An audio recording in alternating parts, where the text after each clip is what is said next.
वृंदावन में भागवत आचार्य मृदुल कांत शास्त्री पर जानलेवा हमला। यमुना सिटी कॉलोनी से लौट रहे प्रसिद्ध भागवत आचार्य मृदुल कांत शास्त्री पर जानलेवा हमला होने का मामला सामने आया है। बताया जा रहा है कि बस स्टैंड के पास कार सवार दबंगों ने ओवरटेक के विवाद को लेकर उनकी गाड़ी में टक्कर मार दी। टक्कर के बाद आरोपियों ने शास्त्री जी और उनके ड्राइवर के साथ मारपीट की वारदात को भी अंजाम दिया। इस दौरान शास्त्री जी के कपड़े भी फाड़ दिए गए और उनके गले से सोने की चैन, रुद्राक्ष की माला भी लूट ली गई। पीड़ित ने दिल्ली नंबर की कार में सवार सुरेंद्र सिंह और उनके साथियों के खिलाफ कोतवाली में तहरीर दी है। घटना के दौरान शोर शराबा होने पर स्थानीय लोगों ने मौके पर पहुंचकर बीच बचाव किया और शास्त्री जी की जान बचाई गई। फिलहाल पुलिस ने शिकायत के आधार पर मामले की जांच शुरू कर दी है और आरोपियों के खिलाफ कानूनी कार्रवाई की जा रही है। ये बहुत दुर्भाग्यपूर्ण घटना है कि मुझे कोतवाली आना पड़ा। मेरी आज तक कभी भी कोई ऐसी लड़ाई नहीं हुई कि जिसके लिए मैं कोतवाली गया हूँ या कभी कोर्ट गया हूँ। हमारे खानदान में कोई नहीं गया। और आज दुर्भाग्यपूर्ण घटना ये है, मुझे दो बातों का कष्ट है। एक तो दिल्ली वालों ने मेरे साथ गलत किया, मेरी गाड़ी में एक्सीडेंट इन्होंने किया। बस स्टैंड का सीसीटीवी, बस स्टैंड के सामने वृंदावन में घटना हुई। मैं यमुना सिटी का उद्घाटन हुआ देवी आर्ट्स पे, दशरथ गुप्ता जी का, वहां से लौट रहा था। मुझे रास्ते में बस स्टैंड के सामने अचानक इस गाड़ी ने, सामने से शायद बस आई या क्या हुआ, किसी को ओवरटेक किया इन्होंने। उसके चक्कर में इन्होंने काटा, क्योंकि मैं अपने मैसेज टाइप कर रहा था। मेरी अभी से कथा है। इन्होंने मेरी गाड़ी में बहुत जोर से टक्कर मारी, मेरा पूरा बोनट लटक गया, लाइट टूट गई। मैंने इनकी चाबी निकाल ली और ये कहा, बहुत शांति से कहा कि आप केवल मेरी गाड़ी सही करा दें ड्राइवर के साथ जाके और आप चले जाएं, मुझे कोई लड़ाई नहीं करनी है। उनका जो ड्राइवर था पहले बहुत ढंग से बात कर रहा था, उसके बाद पीछे से एक लेडी निकली और एक जेंट निकले। उन्होंने बहुत जोर से गाली गलौज की, चाबी छीनने की कोशिश की और उसके बाद दो लेडीज ने मेरा हाथ पकड़ा। मैं एकदम सच कह रहा हूं, अगर एक बात भी मेरी झूठी हो, बस स्टैंड के सीसीटीवी में सब चेक किया जा सकता है। 50-60 घूंसे मारे हैं। मुझे कष्ट ये है कि वृंदावन का होके बहुत योग्य हूं और ताकत रखता हूं, हर प्रकार से सामर्थ्य रखता हूं। कैमरे पर बोल रहा हूं, हर प्रकार से सामर्थ्य रखता हूं, लेकिन ये मेरा स्वभाव नहीं है कि मैं इस तरह से कहीं से ऊपर से कॉल कराऊं। सोर्स में कभी लगाता नहीं हूं। मैंने जो किया, मुझे आशा थी कि वृंदावन वाले मेरा संग देंगे।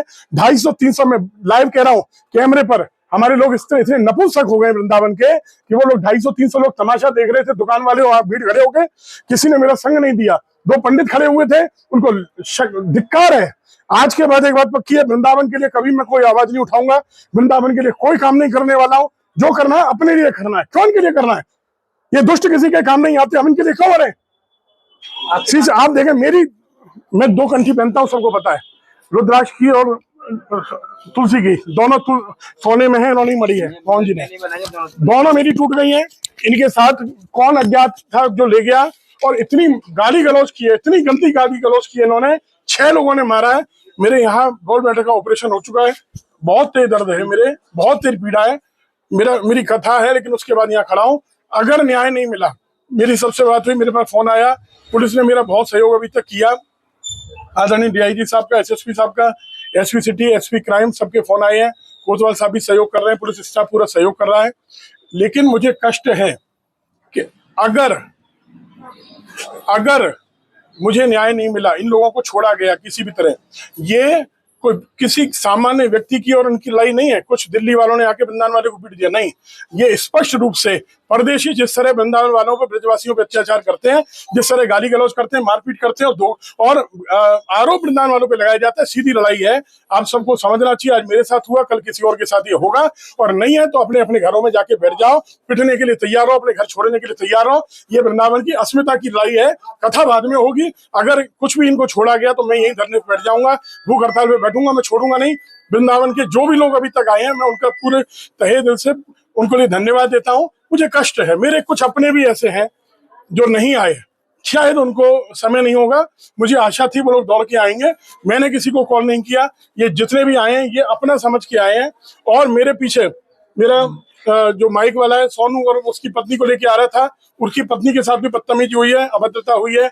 एक शिवा निषाद हमारे साथ है, आपको याद हो, शिवा भी उस भीड़ में था, मुझे मिला। शिवा और उसकी पत्नी भी पीछे थे, इनके साथ भी अभद्रता हुई है।